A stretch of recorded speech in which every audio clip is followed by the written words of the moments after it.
നന്ദി മോദി എന്നതിന് പകരം നമ്മൾ നന്ദി റിജിജു എന്നാക്കണം.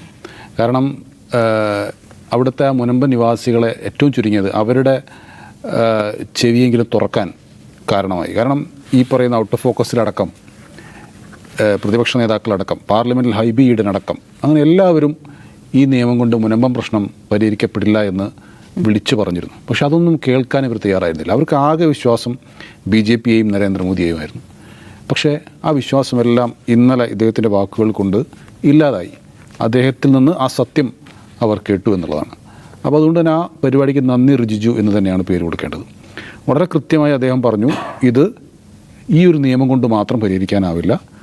കോടതിയിൽ പോകാം, ഹൈക്കോടതിയിൽ പോകാം, സുപ്രീം കോടതിയിൽ പോകാം. നേരത്തെയും പോകാം, ഹൈക്കോടതിയും സുപ്രീം കോടതിയും റിവ്യൂ ആയിട്ട് പോകാമായിരുന്നു. ഇപ്പോൾ അത് അപ്പീലായിട്ട് പോകാമെന്നുള്ള വ്യത്യാസം മാത്രമേ ഉള്ളൂ. പക്ഷേ ഈ നിയമ പോരാട്ടം നീണ്ടു പോകും.